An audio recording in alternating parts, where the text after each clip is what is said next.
Hoy tenemos la grata presencia del doctor Víctor G. Ricardo Piñeros, quien nos va a dictar una charla sobre el tema de circunstancias políticas actuales. Doctor Ricardo es un político y diplomático colombiano, nacido en Bogotá, hijo del ministro de Trabajo y de Minas y Energía, Víctor Guillermo Ricardo, en paz descanse, y de la congresista Cecilia Piñeros Corpas. Ha sido secretario general de la presidencia durante el gobierno de Belisario Betancur, alto comisionado para la paz durante el gobierno de Andrés Pastrana y embajador de Colombia en Naciones Unidas, Argentina, Sudáfrica y el Reino Unido, entre otros. También fue parlamentario y ocupó diversos cargos en la administración de Bogotá, departamento de Cundinamarca y el gobierno nacional. Judío. Ah, judío. Sí, por Ricardo, sí. Ricardo fue el que creó la teoría. Hay una fama abierta, Orlando. Por favor, apagar los micrófonos. Apagar los micrófonos, sí.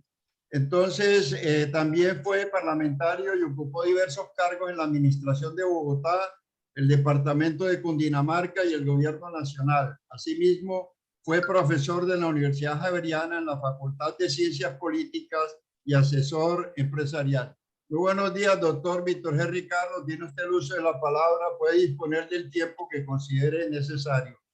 Cuando usted termine, habrá una sesión de preguntas y respuestas y usted dirá hasta qué momento pues, puede seguir respondiendo. Bienvenido. Adelante. Muchas gracias. Bueno, primero, muy agradecidos por la invitación que me hacen a participar con ustedes de esta tertulia, que como lo define bien su nombre, no es otra cosa que intercambiar opiniones entre todos alrededor de un tema de interés común, como es el análisis de las circunstancias actuales que estamos atravesando. Empiezo por decir que yo creo que nunca como hoy es tan importante la definición que tengamos en el futuro electoral para el porvenir de Colombia. La situación económica, la situación de los valores, de la ética, de la moral, evidentemente hacen que Colombia esté convulsionada en las circunstancias preelectorales que estamos. La situación inclusive económica, de la influencia de otras monedas en nuestros mercados, también deducen algunas conclusiones por parte de algunos. Entre otros, yo tenía la impresión de que esa incertidumbre que vivimos los colombianos hoy, pues llevando a que nuestra propia moneda se debilitara porque anda mucha gente sacando sus dineros al exterior. Ante el susto vengan personas ajenas al Estado de Derecho o enemigos del Estado de Derecho. Por eso creo que debemos empezar por decir que las circunstancias no son las mejores. No son las mejores para unos, para una perspectiva. Pueden ser las mejores para otros. Para quienes quieren en un momento dado hacer cambios desordenados, evidentemente es una oportunidad. Pero para quienes quieren continuar con una política que, si bien haya cambios en favor del equilibrio social, de que acabemos y derrotemos la corrupción, pues evidentemente asustan. En ese marco de ideas estamos viviendo también una falta de credibilidad en nuestra estructura electoral. Las elecciones que hubo para elegir Congreso de la República y definir las consultas populares de quienes se presentaron a ella, realmente fueron caóticas para la historia electoral de Colombia. Nunca había habido más de 1 millón de votos. Se habló en principio de 1.100.000, ahora se habla de 1.600.000 votos que aparecieron, que no estaban contabilizados. Un número de votos que, entre otras cosas, cambió la composición electoral del Congreso de la República. Eso es muy grave para la democracia, porque evidentemente la credibilidad en el organismo electoral se perdió y habrá dudas de los próximos resultados que en unos casos serán más graves que en otros. Por otra parte, el tema de la corrupción y la incertidumbre es realmente el gran cáncer que vive Colombia, unido, por supuesto, al tema del narcotráfico. Un narcotráfico que antes se ubicaba en 2 o 3 líderes, que era Pablo Escobar, Carlos Leder, Rodríguez Gacha o Evaristo Porras, y que hoy en día, 30 o 40 años después, pues no tenemos 4 o 5, sino que tenemos más de 1.000, 2.000 líderes ánimos, algunos como Otoniel, conocidos de vieja data, capos de capos, pero muchos otros que andan en la economía colombiana y en las distintas regiones del país.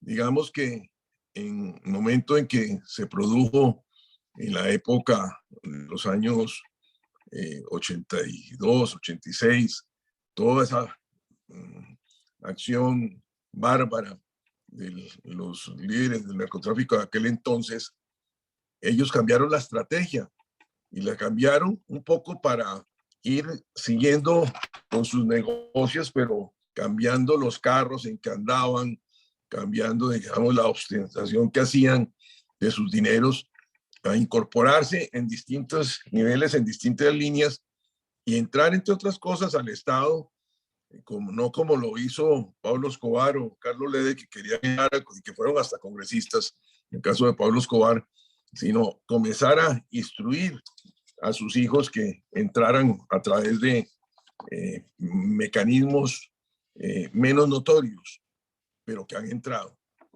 Entonces, esa incertidumbre de la gente frente a las circunstancias que estamos viviendo, esa acción del narcotráfico que la hemos visto, entre otras cosas, y sufrido durante estos días, y esa corrupción generalizada que existe en los distintos órdenes y niveles, tanto de la administración pública como del sector privado, es lo que en este momento hacen realmente más preocupante la situación. Ayer escuchaba una conferencia de ministros de Hacienda sobre cuáles eran las perspectivas económicas que ellos tenían, basados, entre otras cosas, en las distintas propuestas de los candidatos. Y la conclusión, para ser un poco sintético, era que la propuesta de Petro y se parecía un poco a la propuesta de Hernández y de Federico Hernández, se parecían un poco, y la propuesta de Petro se parecía a la de el exalcalde de Medellín, en este momento se me fue el nombre, con algunas diferencias, y que en ellas, pues evidentemente eran unas más agresivas que otras y estaban polarizadas. Mientras que en el caso de Federico y del exalcalde de Bucaramanga, de Hernández, eran más parecidas entre otras cosas, a la tradición que hoy existe. Pues en el caso de la Fajardo y específicamente la de Petro, pues eran muy distintas, más radical la de Petro. Decían ellos que veían complicado la situación del déficit fiscal en una y otra. Decían cómo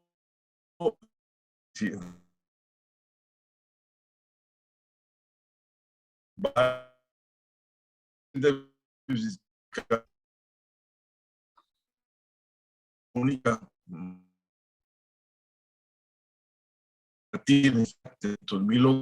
el ambiente que hoy se vive, pues era difícil, porque si bien podían acudir a unos fondos, pues esos fondos estaban para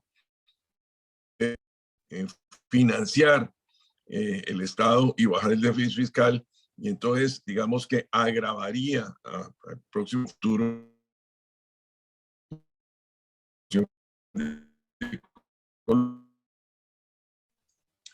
Tiene problemas de sonido, doctor Ricardo.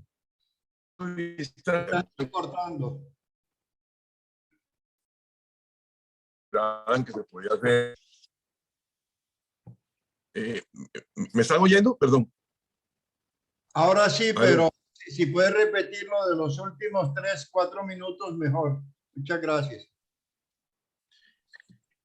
Decía yo que en el día de ayer había escuchado la intervención de algunos exministros de Hacienda y expertos en economía sobre las perspectivas de lo que podía venir en términos económicos el país, y comparaban las propuestas de los 4 primeros candidatos, Petro, Federico Gutiérrez, Fajardo y Hernández. Decían cómo había similitudes en las propuestas que ellos habían analizado desde el punto de vista económico entre la de Petro y Fajardo y entre la de Federico y Hernández. Decían cómo las propuestas de Petro y de Fajardo más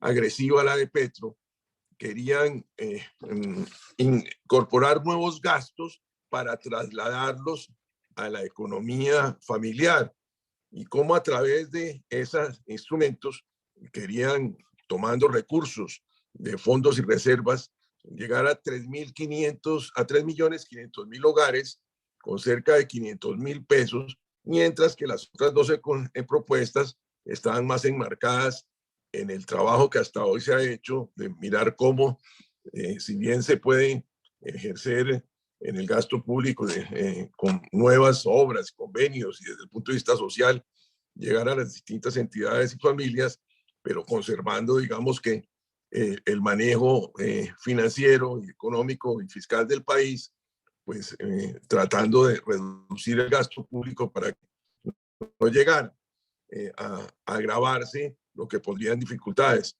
Decían ellos que ellos no creían que iba a haber una situación agresiva en términos políticos de cambios. Yo no comparto mucho esa decisión, porque es que cuando hay una política de querer hacer cambios agresivos, y la afinidad política generalmente de izquierda, eso se lleva mucho más a extremos. Sí, porque sé que no le gusta.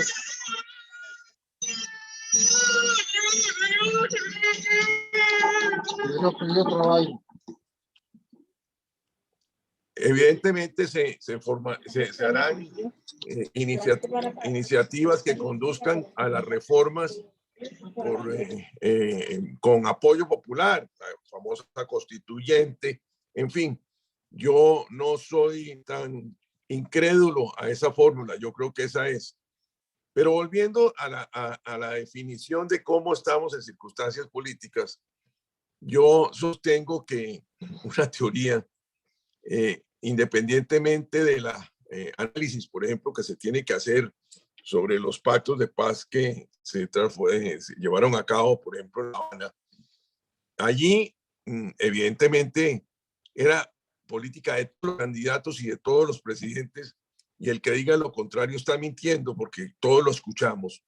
Era un poco el juego del cambio de las armas por la lengua, el cambio del rugir de las armas por el sonar voz y la libertad.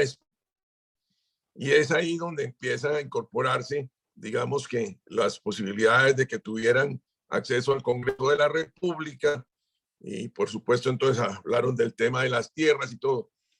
Y eso tiene, por supuesto, un fondo grande, si usted se pone a darlo. Pero en materia de estrategia política, para mí hay uno que, aunque suene superficial, es mucho más efectivo. Lo que hubo en conclusión fue el cambio de las armas por la entrega del liderazgo de la protesta social. Los partidos políticos en mi consejo nunca cayeron en cuenta en eso y siguieron tratando de repartirse la torta, el uno viendo cómo llegaba más acceso de autoridad y de gobierno, otros mirando cómo llegaba a más accesos de contrato y de beneficios personales y colectivos, pero no se dieron cuenta que la real estrategia estaba cambiando y vimos cómo comenzó a través de la protesta social, que es un instrumento legal, por supuesto, una protesta social no violenta, a comenzar a crear un liderazgo en todos los ámbitos, en el ámbito de los sindicatos petroleros, de los sindicatos de educadores, en los transportadores, en los paperos, en toda aquella inconformidad, evidentemente liderarla. Y eso tuvo un efecto, y efecto incluso de despertar algunas inquietudes que no estaban despertadas. Por ejemplo, el estrato 2 y 4 de gente trabajadora, el hecho de que tenga trabajo e ingresos, no quiere decir que no tenga inquietudes, que no tenga conformidades, que no tenga dificultades. Y esas dificultades y problemas, por ejemplo, pues con la apertura de la protesta social, muchas de esas gentes salieron a la calle, otras no, pero el instrumento electoral sí es la manera de poder expresar sus inconformidades. Es ahí donde yo veo que al principio tuvo un gran auge, por ejemplo, el exalcalde de Bucaramanga, Hernández, que subió sin ser conocido en ningún lugar del país distinto a Bucaramanga, porque comenzó con frases a determinar oposiciones, diciéndole a algunos funcionarios muy importantes corruptos, a otros aprovechadores del poder, a otros ejecutores de gastos innecesarios, a otros adornados de infraestructura y de seguridades también abundantes, y eso llegó a esa gente. Y esa gente también tiene ese voto protesta. O sea, el voto protesta no solamente el de la izquierda, sino el voto de la derecha. Y en eso, entre otras cosas, podemos acordarnos del caso de Venezuela, que a veces la gente dice es que somos distintos. Sí, somos distintos, somos dos países, tenemos inclusive cultura parecida, pero también diferencias de culturas. Pero en efecto, al señor Chávez no lo eligió la izquierda, al señor Chávez lo eligieron los seguidores de los partidos tradicionales, aburridos de la corrupción que se estaba presentando, de los casos que veían permanentemente, y además aburridos de la falta de liderazgo de sus partidos.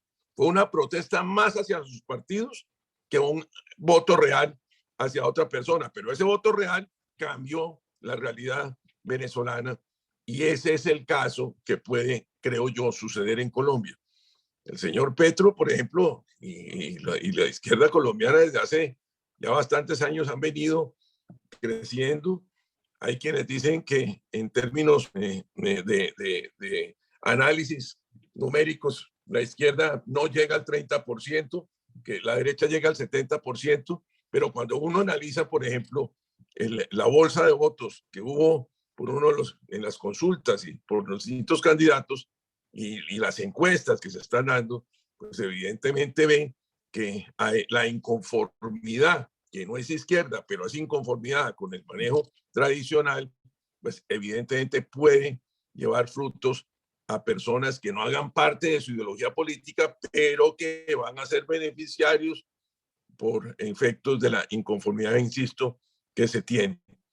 Entonces, la perspectiva en mi concepto que tenemos hoy es una perspectiva no clara para todos. Hay incertidumbres en quienes creen que si llega Petro la economía se acaba. Hay salidas de dinero fuertes. Hay muchos empresarios que hablan de la democratización de sus empresas, que no es otra cosa sino tratar de vender parte para sacar fondos. Hay un gran movimiento de personas acudiendo a los bancos para endeudarse sobre su propio patrimonio con el propósito de tener, digamos que seguros afuera. Eso afecta también la economía, la debilita, pero la gente se está alistando, cada uno a su manera, sobre la perspectiva que pueda venir. El orden público, por otra parte, antes de la pandemia veíamos cómo hacían manifestaciones por todas partes y en un momento dado el país estaba absolutamente paralizado. Habían cerrado los ingresos a las ciudades. Vimos lo que pasó en Cali hace poco. Hemos visto en estos días lo que ha pasado en Sucre, lo que ha pasado en Atlántico, lo que ha pasado en Bolívar, lo que ha pasado en algunos departamentos del centro. Y vemos también que la fuerza pública no alcanza a contener esos hechos. Entonces, un movimiento más generalizado de protesta, a los que hubo, evidentemente es un peligro grande para el país y es un peligro grande para la economía, en el sentido que aquellos empresarios nacionales que estaban queriendo iniciar nuevos proyectos, pues los han puesto en congelador. Una situación de desestabilización o de incertidumbre mayor política frente a unos resultados electorales puede traer también como consecuencia que la inversión extranjera se pare, puede traer como consecuencia que las gentes saquen sus dineros, que tengamos un dólar mucho más caro frente a las importaciones que hacen y por lo tanto la carestía puede llegar a ser evidente en distintos artículos. Nos ha afectado, a pesar de la distancia, la guerra entre Rusia y Ucrania, y realmente está lejano, pero por ejemplo en términos de recursos mineros, bueno, de energía, por ejemplo, ha afectado el precio mundial, que afecta también a Colombia, lo que ha encarecido ese servicio. En el caso de Europa, por ejemplo, ha subido en más del 175%. Europa antes vivía de una economía de energía basada en las plantas nucleares. Cuando decidieron desmontarlas, el único país que no la desmontó fue Francia. Alemania las desmontó todas.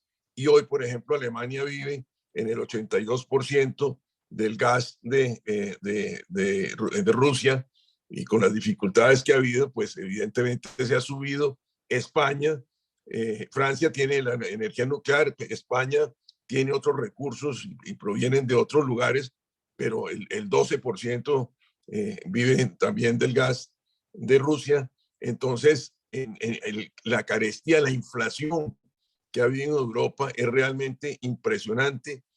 Si uno se va a mirar los Estados Unidos, pues los Estados Unidos, la inflación también ha sido muy alta, se prevén unas tasas de intereses igual, aunque es la única moneda que ha crecido frente, por ejemplo, al euro, que hace 3 meses era 1.12, 1.11 por dólar, ya está en 1.04 por dólar. El dólar se ha sostenido y se ha, digamos, fortalecido otras monedas, pero lo que sí se ve es que hay, en el caso mundial, una incertidumbre económica y hay una inflación a nivel de todas las regiones del mundo.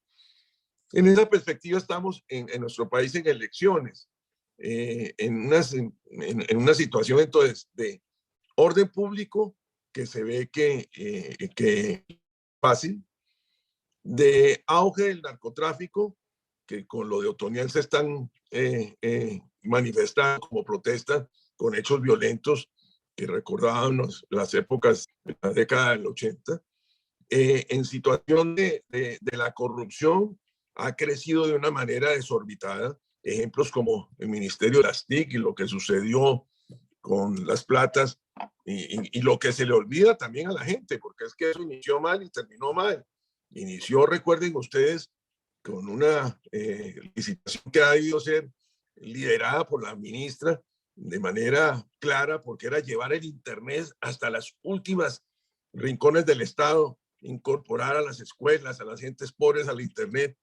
Y un hecho como ese, pues era digno de que la responsable del área lo asumiera y le diera toda la importancia. Y sin embargo, por ejemplo, en la licitación de presentación de propuestas, ni siquiera fue la ministra, ni los viceministros, ni el secretario, ni el director jurídico, sino el subdirector de contratación administrativa. Y se nos olvida que en el hecho, en esa sesión, alguno de los proveedores protestó porque la firma que acaba de presentar una propuesta estaba representada por el asesor de la ministra de Comunicaciones. Pararon la sesión, estuvieron una hora y a la hora evidentemente dijeron que sí, que tenía razón el señor, pero que el señor tenía un contrato donde un parágrafo de uno de sus artículos decía que él se reservaba el derecho a prestar asesoría en materia de contratación administrativa a terceros.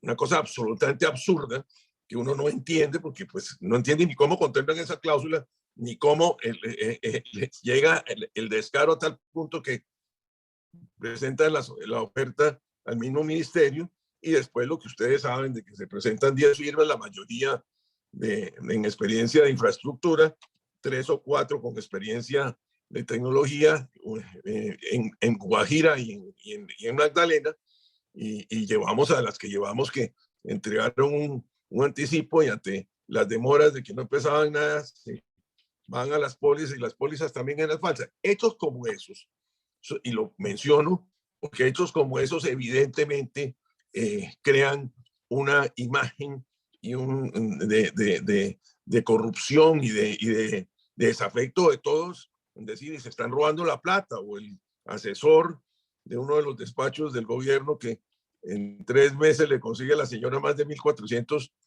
millones de pesos cuando hay mucha gente muriéndose de hambre. Evidentemente son hechos en épocas preelectorales que crean y maduran la inconformidad y van a ser manifiesta esa inconformidad en los procesos electorales.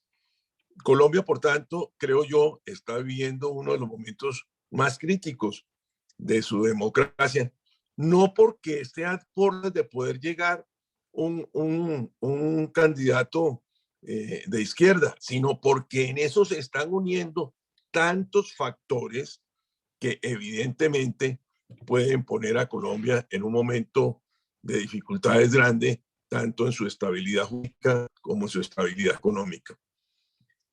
Estas reflexiones hechas de manera un poco desordenada, quería yo hacerlas para abrir el panorama de esta tertulia, abrirnos a las preguntas y abrirnos a las opiniones.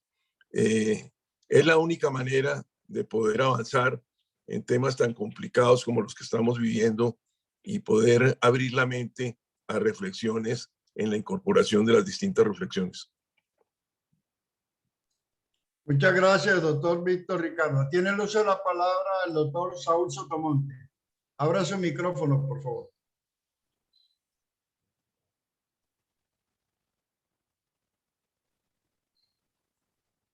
Saúl, puedes abrir tu micrófono.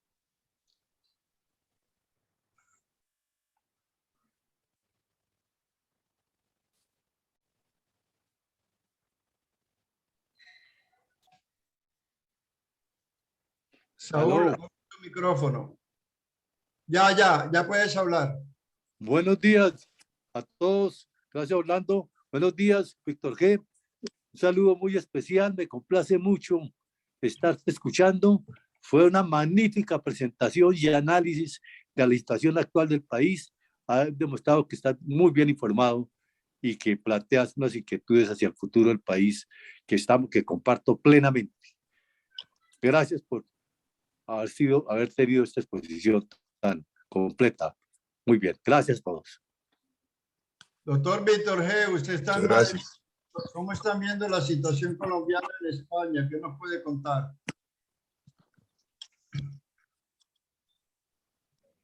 Pues en Madrid hay mucha expectativa. En términos de economía, digamos que Madrid vive una realidad distinta a la provincia.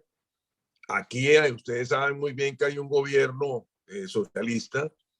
El socialismo en Europa es muy distinto al socialismo latinoamericano.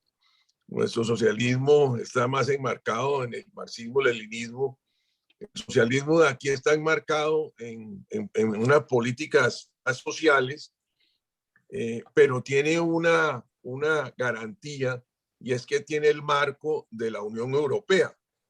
Entonces, todos los países, independientemente de que tienen independencia, tienen también unos parámetros de los cuales se pueden salir, que es la diferencia que pasa con los países latinoamericanos. ¿Cómo están viendo a Colombia? Están mirando, digamos, el continente, y el continente lo están viendo un poco resquebrajado. Están viendo lo que sucedió en Chile, que era un país de economía avanzada, que nos tomó la delantera a todos los países latinoamericanos, y sin embargo ahora ha caído en una situación de desestabilización política.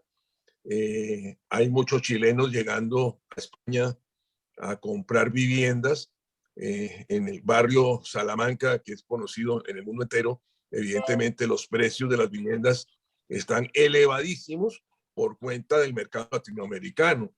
Llegaron los mexicanos, llegaron también los argentinos, antes pues habían llegado los venezolanos, y en una editorial que hubo precisamente en uno de los principales periódicos de España en estos días, decía que probablemente los colombianos podían seguir en la próxima llegada de gentes a Madrid.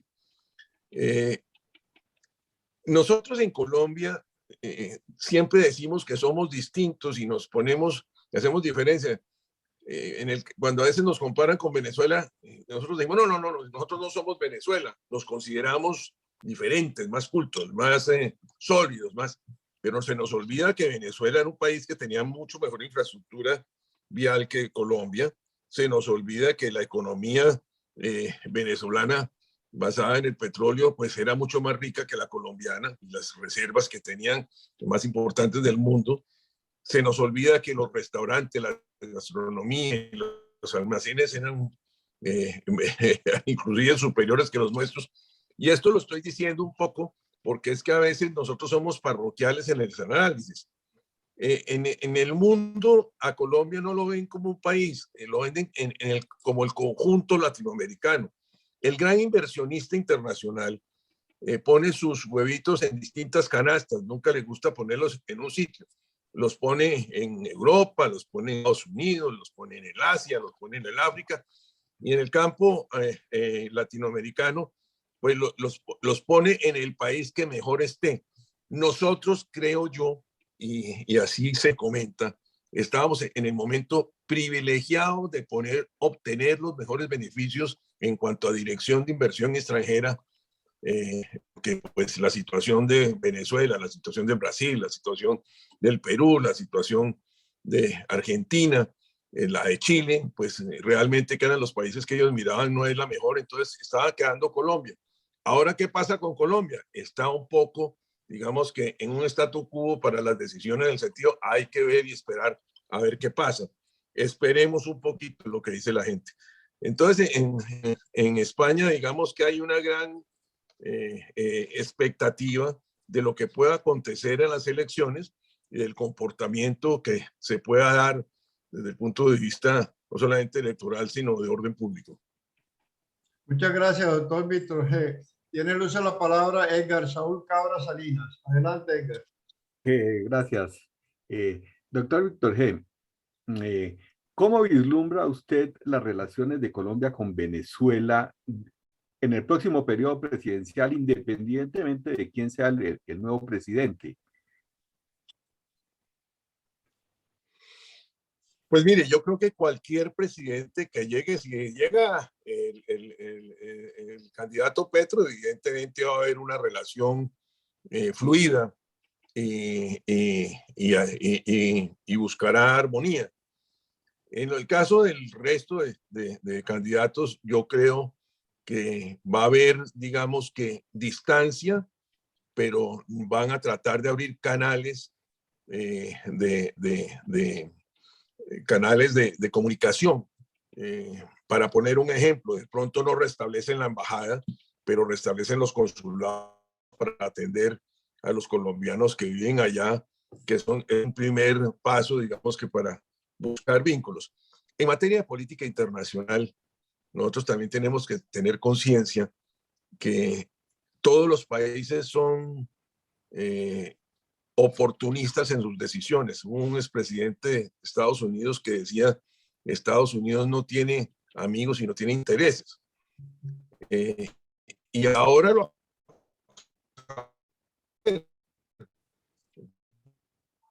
ejemplo que Tiene problemas de sonido, doctor. dijo que iban a entrar ahora está mejor. Sí, sí, ya mejor. ¿Está mejor? Sí, sí. Decía yo que en términos de política internacional, la política internacional esa que la gente cree que son solidarios totalmente con los países, eso tiene una lectura distinta. En eso hay simplemente intereses. Las amistades solidarias en política internacional no pasan de una frase. No, de la frase a los hechos hay mucho trecho, como dicen. Entonces, y lo vimos hace pocos días con el manejo que, por ejemplo, Biden, el presidente Biden le dio al tema del petróleo cuando empezó el conflicto en Rusia y pararon los temas y vinieron las sanciones. El presidente Biden anunció que iba a comenzar conversaciones con Venezuela para comprarle el petróleo a Venezuela. Lo que mucha gente dijo, pero ¿cómo así? Si siempre decían que no tenían ninguno y que había que aislarlo, ahora sí. Pues es que en materia internacional, insisto, hay otra clase de visión, no son decisiones solidarias totales, sino hay intereses y se van alrededor de los intereses. Y esa es una parte que uno tiene que analizar en política internacional. Entonces me pregunta, ¿cómo cree usted que van a ser las nuevas relaciones con Venezuela? Respondo concretamente, si es Petro, van a ser unas relaciones fluidas y seguramente van a buscar una nueva armonía. Si van, si es alguno de los otros candidatos, cualquiera que ellos sea, yo creo que va a haber una pequeña modificación. ¿En qué sentido? En el sentido de que la frontera de Venezuela es muy grande, las dificultades que presentan en una frontera viva tan grande, pues son permanentes, y la colonia colombiana, a pesar de que muchos han regresado a Colombia, todavía sigue allá. Seguramente van a establecer algún mecanismo para poder tener una nueva relación y no esté absolutamente tapada, digamos. Muchas gracias, doctor. Tiene el uso de la palabra José Cabrera Rat, quien se está prestando para ir a Santiago de Compostela en peregrinación. Adelante, José. Muchas gracias, mi estimado venerado compañero tertuliano. Sí, evidentemente es así. Estamos aquí disfrutando de un clima muy agradable en Madrid, donde los días son largos, cerca de 14 horas cada uno de ellos, y las noches más cortas, habida cuenta del solsticio de verano. Hemos traído en mi viaje la primavera, linda está, un hermoso sol, etcétera, etcétera, así como soleado y transparente ha sido la presentación del doctor Víctor Ricardo, el cual agradezco en sumo grado.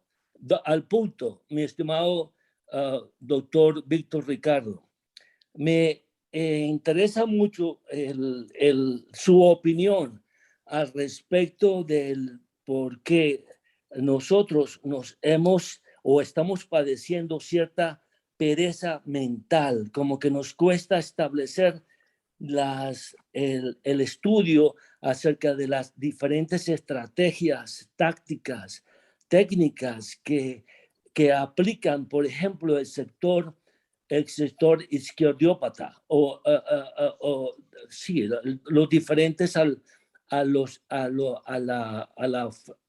que creemos en la ley de oferta y demanda. ¿Es que acaso ellos son más inteligentes que nosotros o es que o el mundo libre, o es que ellos simplemente han adoptado una técnica de cordura, entre comillas, o lentitud, así como se acuerda de que más conoce el camino la tortuga por su lentitud que la liebre por su rapidez? Y esto me lleva a mí también a pensar, mi estimado doctor Víctor Ricardo, que en lo que guarda relación a los algoritmos y a la heurística, que son atajos mentales para tomar decisiones, ¿ves? Y esto pues, con un control de esto y conocimiento de cómo funcionan estos dos elementos, el algoritmo y las benditas heurísticas, podemos anticipar y prever cómo las personas van a reaccionar. Inclusive podemos hasta anticipar por quiénes van a votar. En conclusión, mi estimado doctor Víctor Ricardo, ¿acaso padecemos pereza mental y no tenemos suficiente inteligencia para sacudirnos y establecer otros patrones que nos impidan a nosotros que 20, 40, 60 años sigamos hablando acerca de lo mismo y pareciera que lo importante es servirse del país y no servirlo? Muchas gracias, Orlando. Gracias anticipadas, doctor Víctor Ricardo. Adelante, doctor Ricardo. Gracias. A ver, primero permítame decirle que no le oí todo porque se oía muy entrecortado, pero trataré de adivinar. Yo lo que creo es que el país está enfermo. El país está enfermo de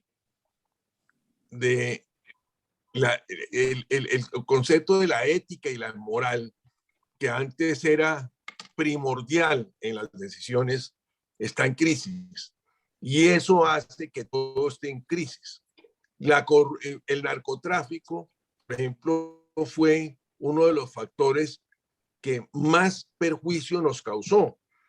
En los países consumidores, el narcotráfico es un problema de salud, pero en Colombia ha sido un problema que ha desbaratado los valores. Pasó a ser más importante el dinero que el valor de la vida. Y ese intercambio y esa crisis de valores de la familia, en valores del comportamiento de las personas y la corrupción llegó a la política de una manera impresionante. Yo recuerdo, voy a decirlo con mucha sencillez, hace muchos años, cuando yo hacía política activa electoral, recuerdo que la corrupción era todos aquellos que pedían ser miembros de la aduana o de la policía de tránsito. Yo como que los tachaba y les decía no, porque la corrupción en ese momento se presentaba en tránsito y en la aduana. Pero es que hoy eso ya ni siquiera se menciona. La corrupción ha llegado a los primeros y elevadísimos estratos de la sociedad colombiana.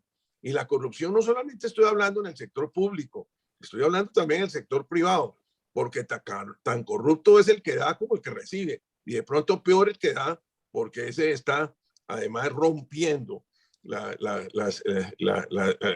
y aprovechándose de situaciones. Porque hay corruptos que son corruptos de profesión, como hay corruptos que son de pequeñas cosas porque les falta para poder llevar a sus hambres. La necesidad hace a veces la corrupción. Pero eso, por supuesto, no puede ser aceptable. No puede ser aceptable, por ejemplo, que uno acepte violaciones de los derechos humanos de nuestras instituciones que las deben defender, porque te están diciendo que las guerrillas violan derechos humanos. No, el hecho de que ellos la violen no quiere decir que yo la pueda violar. En eso hay una gran diferencia. Entonces, yo lo que diría yo no es pereza mental. Yo lo que creo es que estamos enfermos. Ha habido una enfermedad mucho más grave que el COVID, que nos ha pegado, que nos está pegando y que tenemos que frenar, que es la corrupción y la falta a través de ella, la falta de valores, de condiciones, de conductas. Las políticas y ideologías en los partidos tradicionales de Colombia se han acabado. En eso, por ejemplo, ha hecho un daño inmenso el régimen educativo cuando acabaron la educación cívica en el país, que era la posibilidad de que todo el mundo entendiera el tema de los valores, el tema de la familia, el tema de la institucionalidad. Hoy en día La gente no conoce, hablamos del Estado, queremos hombres de Estado, pero hay muy pocos, porque la gente no deja, ni ha llegado a mirar y a realmente tener visión de Estado. Entonces, para mí hay esas dos enfermedades. Decía yo que en la política, hoy en día, pregúntele usted a alguien que dice conservador porque es conservador, o pregúntele a alguien, pues distinto a la gente pensante que está en este foro, pero pregúntele qué es ser liberal, o pregúntele a la gente cuál es la diferencia entre los dos partidos. Es más, las juventudes de hoy no conocen ni siquiera el reciente pasado político. Por eso cuando se habla de narcotráfico, muchos hablan de Pablo Escobar por las películas, pero no saben lo que sucedió y cómo la violencia que hubo y cómo la estrategia del señor de meterse en todas las barriadas, hacer obras sociales, recuerdo yo, de polideportivos y comerse a la sociedad así. Para mí lo que ha habido es una crisis de liderazgo, una crisis de valores y una inmensa corrupción. Mientras de eso no salgamos, no pidamos madurez política, porque lo que hay es una comercialización de las ideas y una crisis absoluta de los valores. Doctor, ¿quiere esto decir? Adelante, José. Sí. Doctor, ¿quiere esto decir que ha habido metástasis entonces en todos los gremios, incluyendo el de la comunicación social, puesto que con buenas políticas de Estado y buenas publicaciones en los benditos medios, televisión, la radio, etcétera, los chicos, las chicas a través de las imágenes se comunican o nos comunicamos a través de ellos? Es tan perverso la situación que hasta ese punto hemos llegado donde los medios de comunicación son cómplices de esta enfermedad. No hay nadie que haya estado por fuera de esto. Los medios, yo no puedo decir que todos, porque hay medios serios e importantes, pero hay medios de comunicación que se han prestado a esta situación. Hay medios de comunicación que han elevado a las personas como palma y las tumban como coco cuando quieren, por necesidades o por efectos de peleas individuales, o porque no les...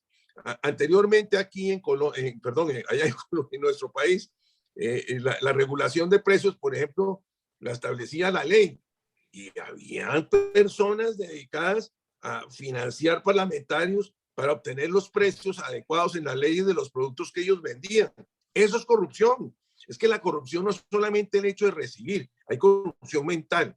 El que predica una cosa y hace otra es un corrupto mental. Algún día, en alguna exposición que tenía yo, mi señora me oyó esa expresión y me dijo, pero oye, ¿cómo va a ser? Y resulta que después se puso a estudiar y encontró inclusive a tratadistas del tema, y me decía, oiga, pero yo no conocía. Claro, es que la corrupción no es solamente dar y recibir dineros ilegales o enriquecerse por cuenta de los dineros del Estado o del sector privado. Hay una peor, que es la intelectual. Cuando la persona predica algo y hace otra, ese es un corrupto intelectual. De acuerdo, gracias, doctor.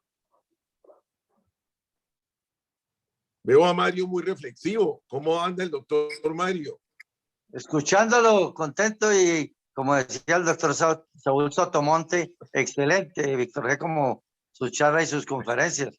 No sé si es mi momento de hacerle algún comentario, Orlando. ¿Alguien más con la mano arriba? Sí, estoy yo, Mario. Bueno. Mario. Sí, ¿escucha? Doctor Orlando, ¿me oye? No, se está yendo el sonido. Adelante, Julián Parra. Julián. Vamos, Julián. Muchas gracias. Muchas gracias. Pues primero que todo quiero felicitar y agradecerle al doctor Víctor G., que en sus palabras nos ponga pues la situación como él la ve, como él la observa, la situación política del país. Pero doctor Víctor G., saludándolo y agradeciéndole que alimente nuestra tertulia de la manera como lo ha hecho hoy, quiero expresarle esta reflexión y a ver usted qué opina, si es tan amable. ¿Usted ve muy cocinado lo de Petro? ¿Usted ya ve muy, desde su punto de vista como hombre público que ha sido, como hombre político que ha sido, lidiado en varias plazas, que conoce el almendrón por dentro, usted cree que lo de Petro está ya muy resuelto hacia la presidencia, hacia la Casa de Nariño? Y se lo digo por lo siguiente. El señor Petro decidió no volver a los debates, porque en últimas, pues se considera fuerte. Digo, yo qué más me voy a poner a explicarle a la gente si lo que puedo hacer es embarrarla cada vez que de pronto vaya a decir alguna de las tantas mentiras que por ahí dice, pero como lo sabe contar el cuento, entonces de pronto lo que me van es a descubrir. 1, 2, lo recibió el Papa, está haciendo giras internacionales ya casi que como presidente de la República. Lo recibió su santidad el Papa Francisco. Fue invitado a la posesión de Gabriel Boric, el presidente elegido en Chile. Habla con muchas personalidades en el mundo. Es decir, está haciendo como un ejercicio soslayado de presidente de la República en la sombra. Pero de otra parte, incluso, que no suene a conspiración, pero algunos hablan que ya la CIA norteamericana, que está metida hasta el tuétano en las elecciones colombianas, dicen que la CIA ya habló con Gustavo Petro. Pero, doctor Víctor G., así como usted nos enriqueció con sus palabras y de manera maravillosa nos recreó brevemente en lo que es la situación, la radiografía política del país, Víctor G. Ricardo considera que Gustavo Petro es el nuevo presidente de Colombia. Yo solamente creo en las elecciones, en los resultados electorales, pero también debo decir con mucha claridad que estoy muy preocupado del manejo que se le ha dado a la registraduría. Y más preocupado por el manejo que se le ha dado a la registraduría, estoy muy preocupado porque la dirigencia política y gubernamental no han salido a exigir que realmente haya una modificación.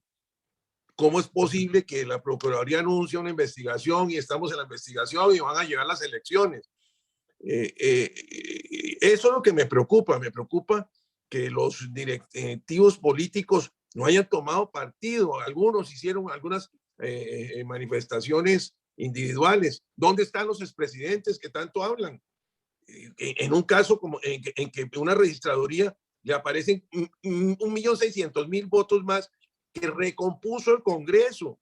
Es que mire, déjenme decirle algo, es tan grave lo que sucedió en esa materia que si el señor Petro no sale presidente, porque el resultado es distinto, y el resultado es que tiene 2 millones a favor el señor Federico Gutiérrez, que es lo que podría estar en las encuestas, en las definiciones, el señor Petro puede decir perfectamente que le robaron, porque tiene en la bandeja de plata el hecho pasado de que le aparecieron 1.600.000 votos. La falta de convicción, de compromiso gubernamental que ha habido en la registraduría y la falla que hubo, lo que le quitó fue la total credibilidad. Eso simplemente como comentario. Usted me pregunta, ¿usted cree que quién va a ser? Yo le digo, yo no sé en este momento, porque si vamos a encuestas de debates pasados, las encuestas también se equivocaron. No todas las encuestas dan, digamos que son una posición. Yo le voy a hacer un análisis cortico, por ejemplo, sobre el caso del exalcalde de Bucaramanga. El alcalde de Bucaramanga llegó a 16, entre 3 y 18%, recogiendo inconformidad, atacando a funcionarios públicos y atacando, digamos que, las bondades de los privilegios de algunos en el sector público, y llegó a casi el 18%. Antes de las elecciones donde se hicieron las consultas, las encuestas no daban en la final a Petro con Federico Gutiérrez, daban a Petro con el señor Hernández, y Hernández en su vida, ¿Qué pasó en mi concepto? Que el señor Hernández tampoco tiene, digamos, la experiencia política suficiente, y en la política todos los vacíos se llenan. Entonces no participó de la consulta popular, y el no participar de la consulta popular pues lo hizo que retrocediera, porque las gentes sí fueron a las urnas, y entonces la política tomó otra dinámica. La política es tan dinámica que en 15 o 10 días pueden cambiarse las cosas, o porque se haga un gran debate, o porque hay un gran acontecimiento, o porque mil cosas pueden suceder. Por tanto, para mí el resultado verdadero es el del día de las elecciones. Las encuestas son indicativos, y en eso, pues, insisto, en debates pasados también ha habido grandes equivocaciones. Hubo un debate electoral que ninguna encuesta tuvo, digamos que los resultados calculados, ninguna dio. Alguna se acercó, pero ninguna dio la verdadera, y otras se alejaron profundamente. Entonces, yo diría que sí, yo no doy por seguro a nadie, ni a Petro, ni a Federico Gutiérrez. Lo único que le digo es que falta un mes para la primera vuelta, o menos de un mes para la primera vuelta, y un mes y medio para la segunda. La segunda, claro, pues ya está más claro, en el sentido de que quedarán los dos primeros que queden de la primera. Pero yo no estoy tan convencido como algunos, escucho por parte de algunos que dicen que inclusive Petro gana en la primera vuelta. No, la política es dinámica. Lo más dinámico que hay en la vida es la política. Claro, pero doctor Víctor G. Orlandito, qué pena, me le tomo 30 segundos, pero doctor Víctor G. Hágale que esto se puso bueno, hágale que esto se puso bueno. Gracias, pero doctor Víctor G. Dejen hablar.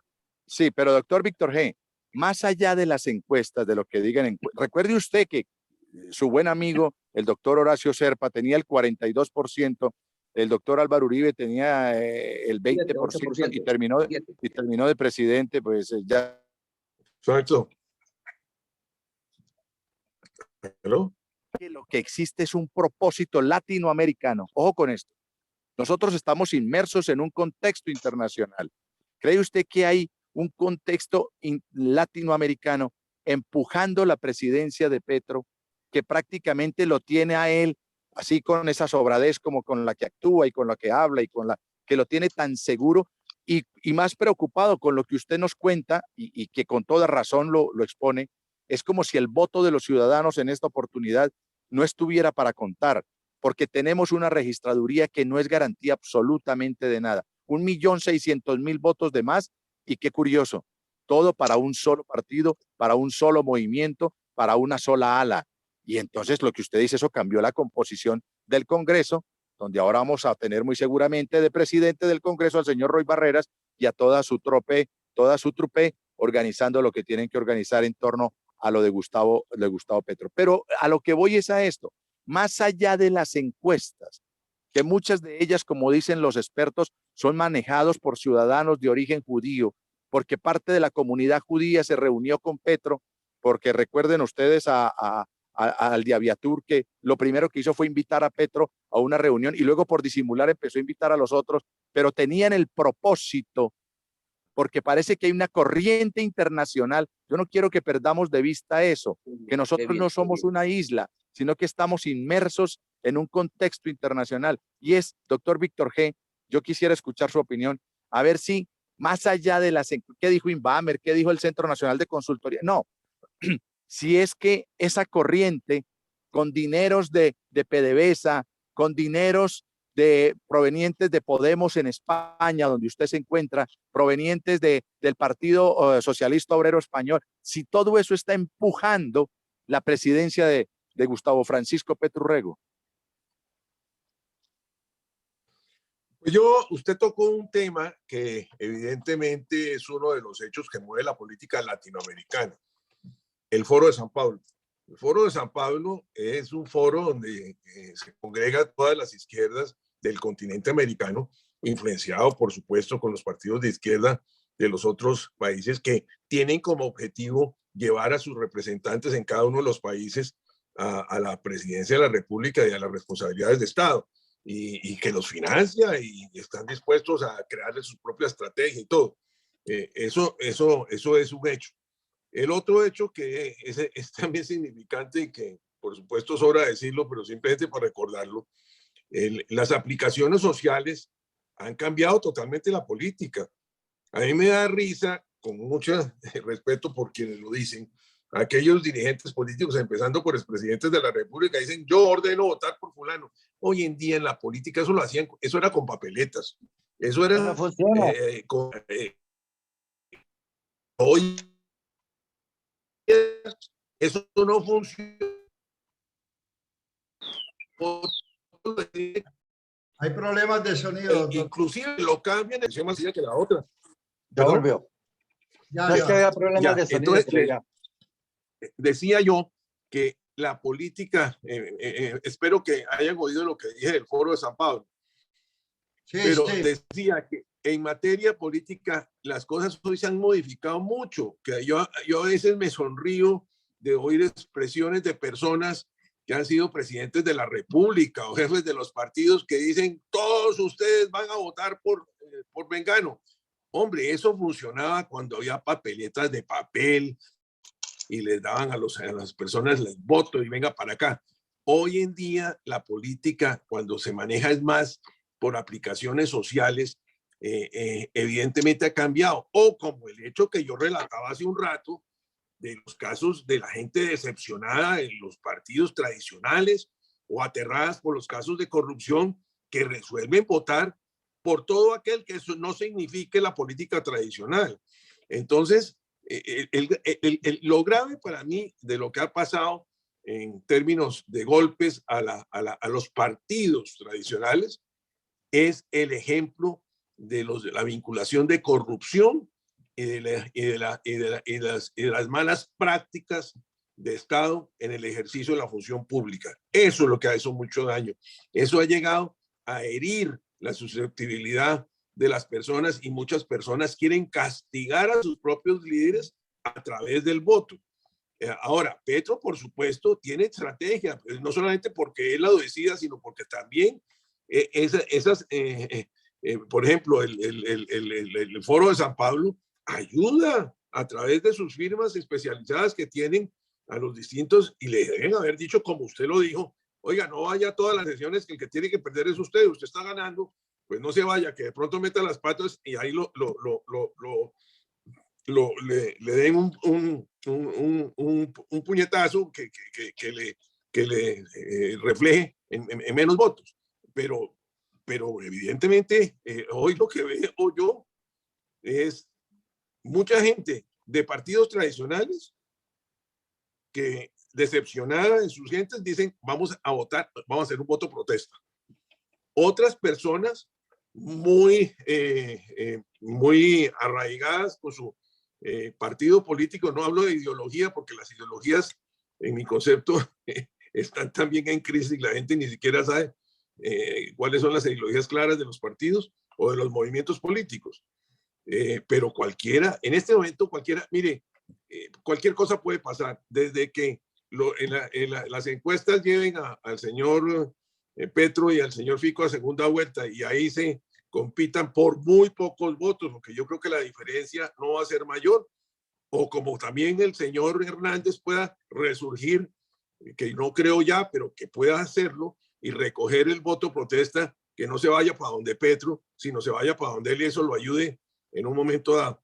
Yo por eso decía que la política es dinámica, pero lo que sí le quiero decir es que la epidemia que hay de corrupción y de crisis de valores, de ética y de moral, es la que realmente ponen en duda que uno pueda hacer un análisis mayor o más acertado sobre las situaciones.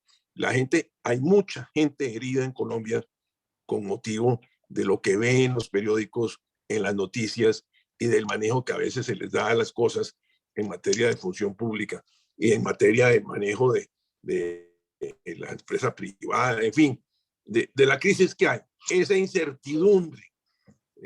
Yo alguna vez escribí un artículo que dije, el país, la peor epidemia que tiene Colombia no es el COVID, es la incertidumbre.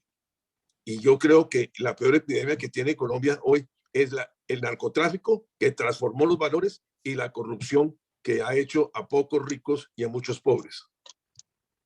Tiene el uso de la palabra el doctor Raimundo Ferrer, administrador nuestro. Adelante, doctor Raimundo, abra su micrófono y sigue después Mario, Julián Arturo y William Cruz. Adelante, doctor Raimundo. Muchas gracias, Orlando. Pues un saludo para todos.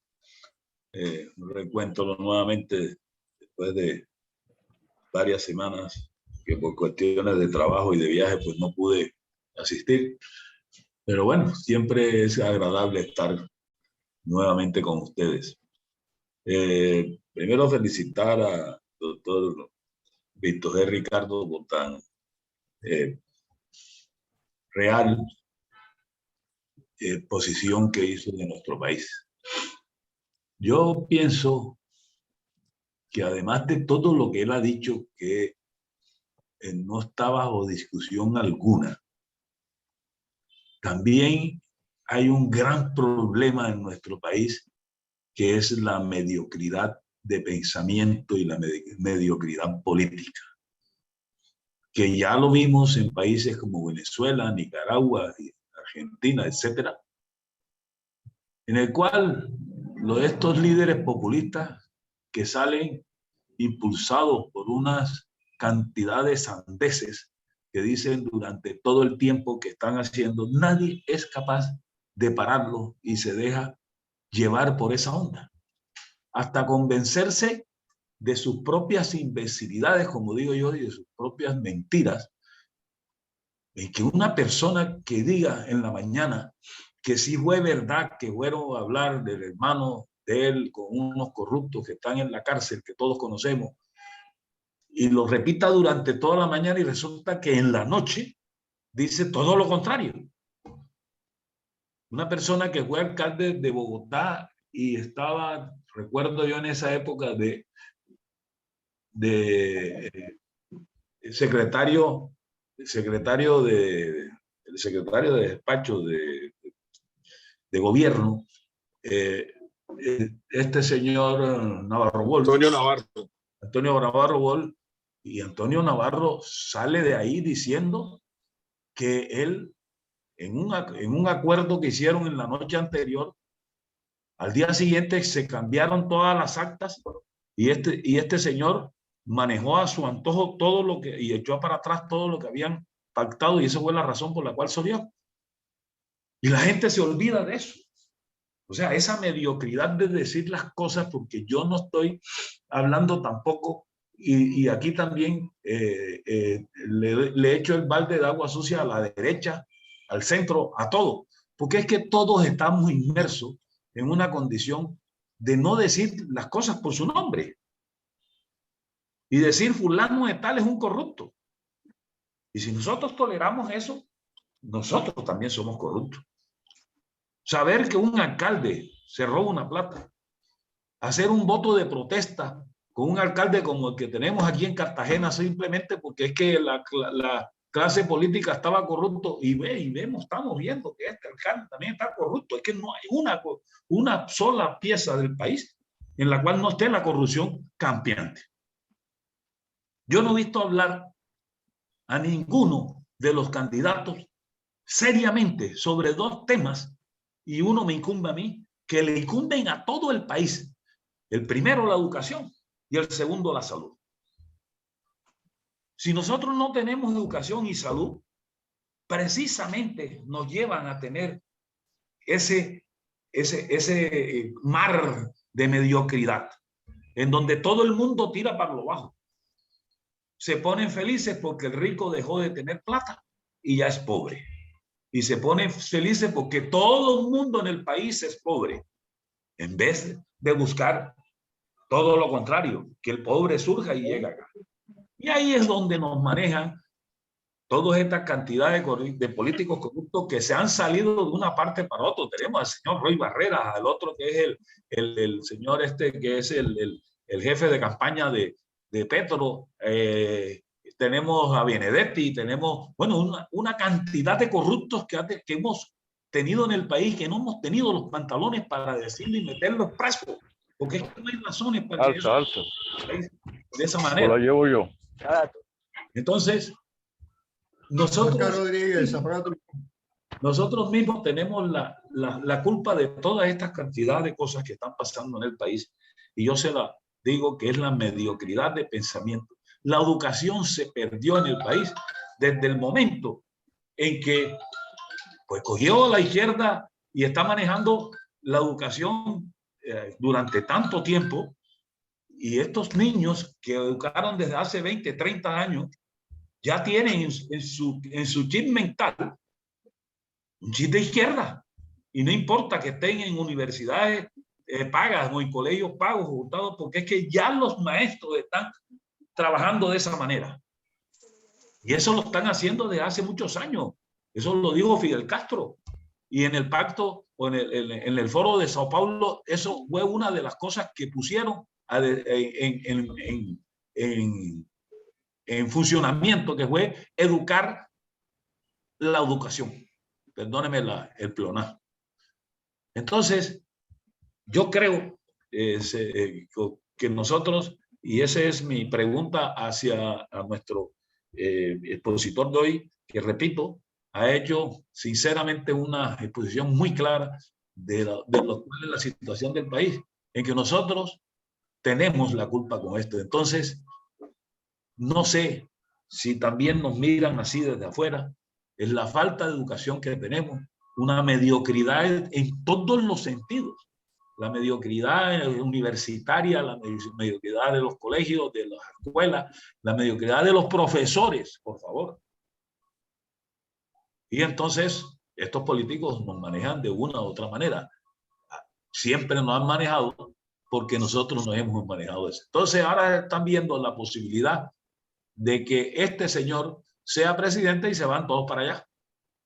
Sí, para ejemplo, el señor Roy Barrera, primero fue con Uribe, después estuvo con Santos, después estuvo con Petro, y ha estado en todas partes. O sea, él busca en una sanguijuela donde vaya un político que pueda ganar, ahí se pone.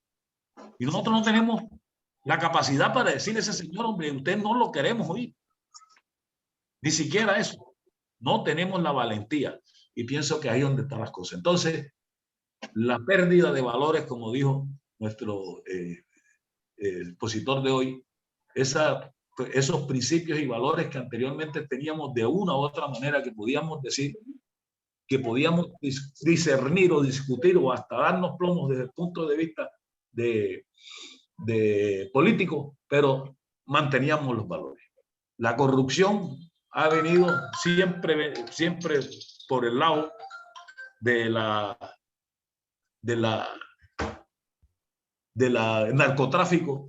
Ahora tenemos el narcotráfico que no solamente lo hacen los narcotraficantes de siempre, sino también la guerrilla. La guerrilla es narcotraficante.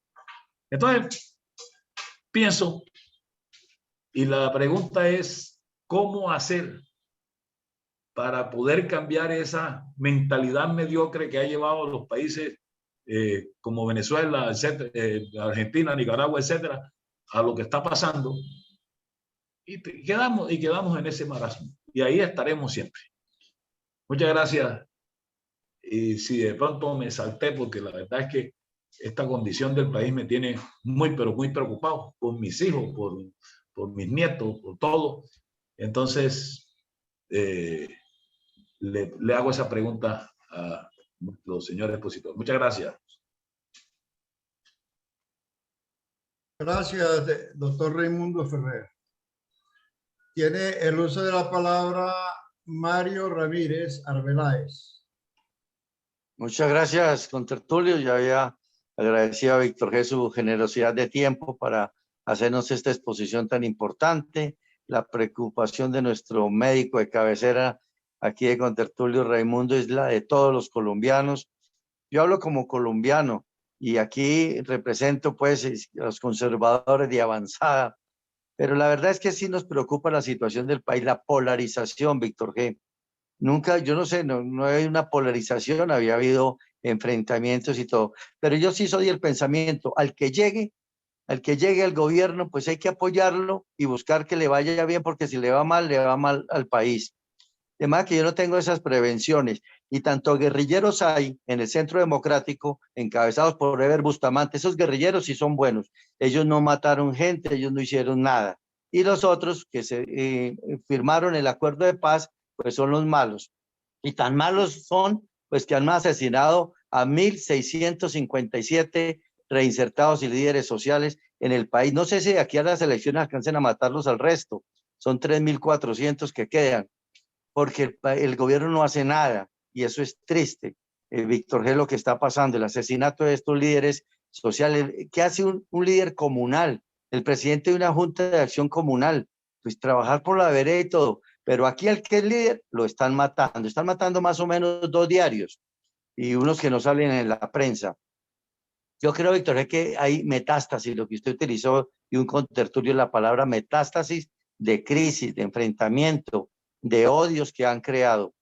Fíjese, por ejemplo, yo digo que si Petro gana es por estos gobiernos. Es que el jefe del debate de Petro se llama Iván Duque. Eso es lo que yo creo, porque es que todo lo que dicen y hacen de a diario es lo que está llevando a ese voto protesta, Víctor G., que usted hablaba y que había pasado en Venezuela. Pero fíjense, yo les doy solo 4 punticos de lo que está haciendo este gobierno ya para finalizar. 9.000 millones de dólares de empréstito del Fondo Monetario para comprar aviones de guerra que apenas despegan, son $1 millón, y apenas despegan ya están en Ucrania, por decirle algo, supersónicos, dizque para combatir el cultivo de coca. Eso no se lo cree nadie. Lo otro, hay un proyecto de ley en camino en el Congreso que es reglamentando el empalme, que el gobierno que se va se lleva todos los secretos y no se los entrega al gobierno entrante. Eso no se había visto, Víctor G., por ningún lado. Yo he estado buscando a ver quién ha reglamentado el empalme. No, el empalme es decirle, hasta aquí voy yo he hecho esto, siga usted, o esto es lo que hay.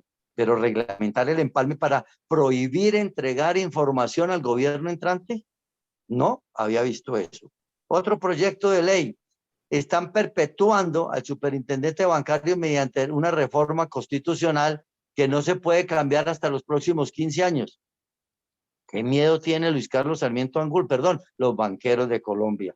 Pero eso es un proyecto de ley real. Aquí no hay chisme, aquí no hay nada de tergiversación. Miren ahí el proyecto de ley, busquen Congreso de la República, proyectos de ley de empalme, proyecto de ley, superintendencia bancaria, ahí están en trámite eso. Lo otro es, ¿qué tal que no quieren dar informes del manejo de la plata del COVID-19? Hay una universidad, está en los Andes, está en la Javeriana, buscando información, comité de transparencia, y no les dan la información. Raimundo, con esa plata del COVID no arreglaron el problema de la salud en Colombia, que era muy fácil. El primer decreto del señor Carrasquilla fue darle 10 billones de pesos a los bancos para que sobrevivieran al COVID. ¿Eso lo entiende alguna persona que razone un poquitico? No lo creo. Y el último, de los comentarios que también atañen a nosotros los periodistas. Hay muchos y nos hemos dejado llevar, yo creo. Hay otros que tergiversan, inventan falsas noticias, falsos.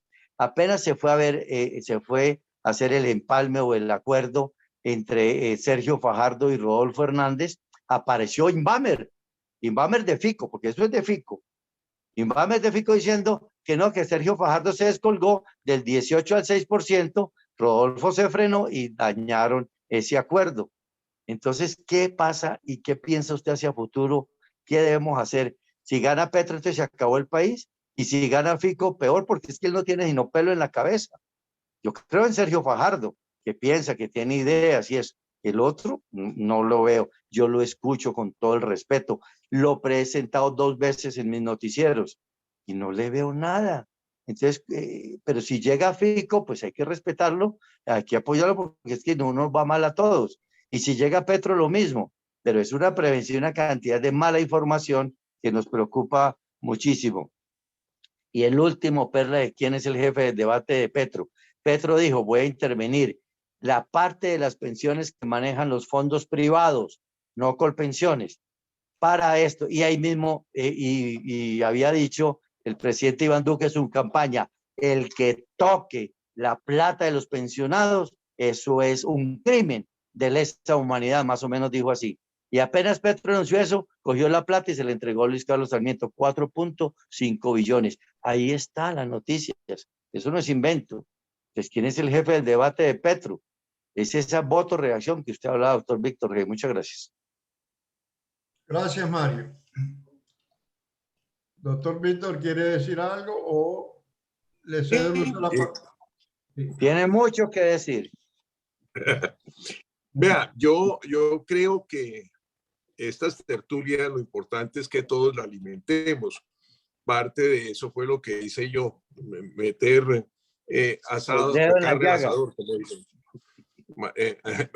Carne al asador. Mire, yo creo que la crisis es tan grande, me va a permitirme decir algo de corazón. ¿Estamos al frente de estadistas para candidatos a la presidencia de la República? ¿Hay estadistas? Un Álvaro Gómez no hay. No, no hay. Segundo, si nosotros hiciéramos una campaña de dime con quién andas y te diré quién eres, por lo menos lograríamos descubrir y darle a la opinión pública, digerirle a la opinión pública el entorno de los candidatos, y en el caso, por ejemplo, del candidato Petro, quedaría evidenciado que está rodeado por unas personas de baja reputación y más bien conocidos en los estrados judiciales. La tercera cosa, a veces la falta de formación política hace confundir los pensamientos. A mí me da realmente tristeza. Raimundo lo decía y el profesor lo decía, aquí lo que tenemos que mirar, sin educación no hay pensamiento, o por lo menos no hay ilustración, y sin salud no hay vida. Los dos pilares fundamentales de la estructuración de un país es la vida y la educación. Y evidentemente es poco lo que se ha hablado, distinto a la autorización de fondos de la educación para acá, los fondos de la salud para allá, pero ha habido propuestas. Es impresionante, por no usar otro calificativo, ver la falta de solidez en los temas de debate. Los debates entre los candidatos es pugnas para el uno, pugnas para el otro, enfrentamiento del uno, enfrentamiento del otro. ¿Cuáles son las propuestas de fondo? ¿Qué es lo que va a decidir el país sobre propuesta de fondo? Aquí estamos diciendo, estamos pasando por un escenario donde los valores y principios están en absoluta decadencia, absolutamente heridos, y donde la corrupción se tomó todo, y donde el narcotráfico también se ha tomado todo, no solamente para sus bolsillos, sino para alimentar la anarquía, para poder encontrar los destinos de los caminos más vacíos, entreteniendo las tropas peleando contra otros. Pero ¿dónde están las propuestas? Cuando les decía yo a ustedes que me puse a oír una conferencia de los ministros de Hacienda, yo quería un poco profundizar sobre las propuestas económicas, y la conclusión de la reunión es que simplemente eran dos parecidas, dos propuestas radicales encontradas, pero parecidas entre sí en los elementos fundamentales. Me da tristeza, por ejemplo, ver cómo el que habla de justicia social y equidad se le considera un comunista. No, en la medida en que un país lo estructuremos, había un ministro de Hacienda brasilero que tenía una teoría que era: dejemos que los ricos sean más ricos en la medida que los pobres sean menos pobres. Nosotros lo que tenemos es que estructurar el país. No podemos ser inferiores a la responsabilidad de la hora presente. No nos lo perdonarían, hablen de sus hijos y de los nietos. No nos lo perdonarían. Somos unos idiotas útiles. ¿Por qué? ¿Por qué no podemos nosotros estructurar y ser voceros y hacer cadenas, aprovechando las aplicaciones sociales? Como por ejemplo, dime con quién eres, con quién andas y te diré quién eres, ¿Dónde están los estadistas? Colombia necesita de propuestas, no de conflictos de polarización, porque es que la polarización es entre personas, no es sobre bases políticas. Y hablar, por ejemplo, de justicia social y equidad no es comunista, es necesidad. En la medida en que yo tenga estructurado un país donde haya real posibilidad de que las gentes accedan a la educación, accedan a la salud, que haya justicia y no impunidad, pues estoy consolidando el país. Es decir, yo lo que veo es que hay una carencia, y alguien decía con mucha razón, mediocridad de pensamiento.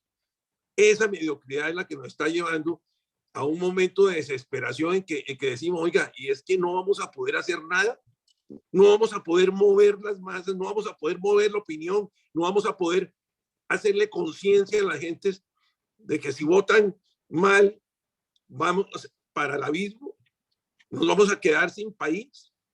Esa es la parte que a mí realmente me tiene muy preocupado, por la que yo decía en alguna oportunidad, y lo dije en varios artículos, ¿por qué no nos ponemos, por ejemplo, de acuerdo en hacer un plan de desarrollo a 40 años, donde podamos calcular todos los ingresos a 40 años, mirar desde el punto de vista económico cómo podemos aumentar estos recursos con endeudamiento externo y todo, y nos ponemos de acuerdo en un plan de desarrollo armónico que permita el desarrollo equilibrado de la economía, que permita el encuentro del país, que permita romper ese abismo que hay entre la ciudad y el campo, y que pongamos presidentes cada 4 años a administrar ese plan de desarrollo y no que cada cual llegue a borrar el que hizo el anterior y a crear un plan para que sea inolvidable su cuatrenio. Lo que tenemos nosotros como dirigentes del país, y ustedes y yo somos dirigentes de una u otra manera, tenemos influencia de una u otra manera en un lugar, unos en los medios de comunicación, otros en el ramo de la medicina, otros en el ámbito del derecho, otros en el ámbito de la economía, otros en el ámbito comercial, otros en el empresarial. Es tratar de hacerlo, de convencer, entre otras cosas, a nuestros hijos, a nuestros familiares, a nuestros amigos, de el alarmante momento en que estamos viviendo. Tenemos todavía horas, porque un mes es poco tiempo para llegar a eso, pero tratemos de hacerlo. Yo sinceramente digo, me sentiría humillado que mis nietos y mis hijos digan que fuimos inferiores a la responsabilidad de la hora presente. Y me sentiría humillado que nos elijan personas que lo que quieren es el mal de Colombia, porque si quisieran, por ejemplo, la justicia social y la equidad en un ámbito de desarrollo, en un ámbito en que el empresario genera empleo y que el empleo también genera riqueza y que la inversión extranjera es poder tener la posibilidad, entre otras cosas, a falta de presupuesto, de capital, de que a ciertas áreas se desarrollen la infraestructura, el campo, la entrega de tierras, sí, la entrega de tierras sin capacitación, sin financiación y sin garantía de comercialización de los productos, es nuevamente botar el dinero. Entonces, por eso decía, hagamos ese plan a 40 años y medimos a los presidentes cómo desarrollan eso. Es la única manera. Pero, claro, de pronto es muy complicado y la gente se lleva por lo simple. Yo quería decirles que tengo un compromiso al que me tengo que retirar, pero que me encantó participar con todos ustedes de este tertulia. Que me excusen el desorden, a veces han manifestado las ideas, algunas expresadas por el sentimiento urgente que tenemos de no ir a meter las patas, y manifestarles que foros como este, en el que nos podemos hablar francamente, son los que se necesitan, entre otras cosas, para alimentar una red de amigos y una red que hoy en día es mucho más fácil que antes. Lo que no nos podemos dejar llevar es porque Colombia, además de los errores que han cometido nuestros líderes, la vayamos a dejar en manos de quien en poco tiempo la puede acabar. Muchas gracias a todos ustedes. Muchas gracias, doctor Víctor G. Ricardo. Hemos aprendido mucho escuchándole y desde hoy es miembro de honor de esta tertulia. Así que le seguiremos enviando las invitaciones por si tiene a bien acompañarnos. Buenas tardes y nuestro respeto a su digna familia. Muchas gracias. Un abrazo para todos. Gracias.